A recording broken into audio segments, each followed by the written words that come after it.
Sortie de secours. On est de retour avec toi, Jean-Raphaël, tu es urbaniste.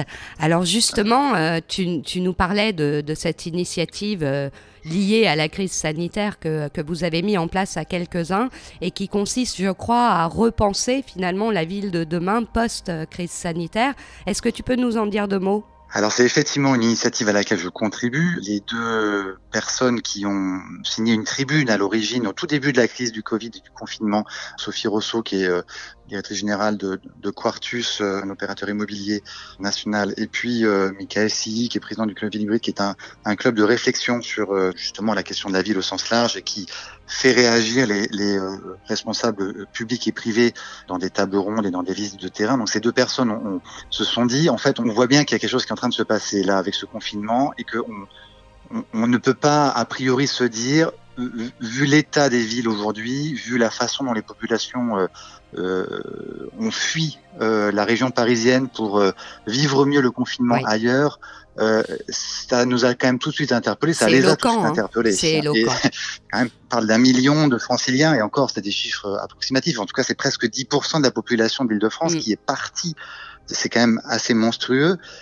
Donc forcément, ça interpelle sur, en fait, qu'est-ce qui se passe.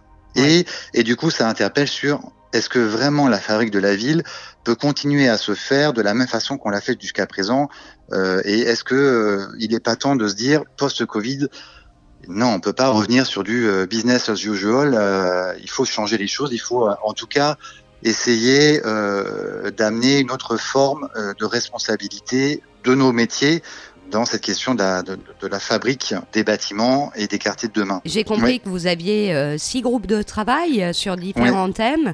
Qu'est-ce que vous allez faire de toutes ces propositions et comment le projet va s'inscrire dans le temps ? Dans un premier temps, il est prévu, vu le confinement, de faire plutôt des webinaires. Ah oui, d'accord. Donc, alors effectivement, les 6 thématiques sont très différentes. Nous la mienne en particulier, et on se veut très pragmatique, mais très pragmatique, très opérationnel, pour essayer de justement ne pas être que dans une réflexion philosophique ou politique. Mais en revanche, on va dire que l'ensemble des thématiques sont fortement liées. Et ce qui est très intéressant, c'est que finalement, cette initiative qui a été lancée à la base par 2 personnes dans une forme de un petit peu de lettre ouverte à notre monde professionnel, elle a eu un effet boule de neige extrêmement intéressant de sociologues, de chercheurs, même d'anthropologues, un certain nombre de personnes aussi bien côté collectivité que côté promotion, investisseurs, responsables de foncières. Donc on est dans une sorte de do tank, parce qu'on veut pas justement faire une forme de think tank qui va encore émettre un énième livre blanc et qui sera jamais à nouveau que posé sur une étagère et qui servira à rien. Non, l'idée elle est clairement, au travers des webinaires, d'interpeller notre profession, créer du débat, parce qu'on n'est pas du tout d'accord les uns les autres, forcément, au sein même des thèmes sur la conception, la vision de cette fabrique de la ville de demain.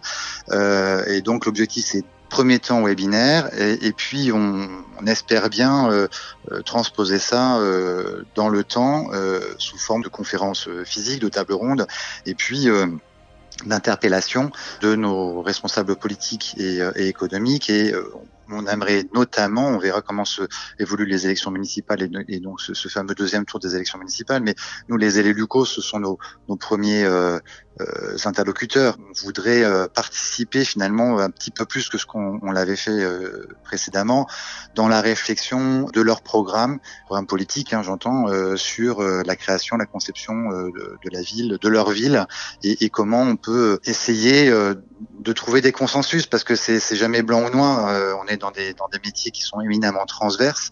Il faut pas non plus faire les choses malgré les gens. Ça marchera pas. Et c'est plutôt essayer d'amener une dynamique collective. Et un consensus. C'est un consensus collectif de tous les acteurs, toutes les parties prenantes, pour travailler sur une fabrique plus responsable, plus écologique, plus solidaire de cette fabrique de la ville. Jean-Raphaël, un immense merci pour cette intervention sur Sortie de secours. C'était un plaisir de t'entendre. Je sais que tu télétravailles par ailleurs et que tu dois rejoindre une visioconférence. On s'adapte tous. Un grand merci encore et j'espère à très vite. Eh bien, merci à toi, et avec grand plaisir, et bonne chance et bon courage, et à très bientôt. À très bientôt, salut. Au revoir. Sortie de secours.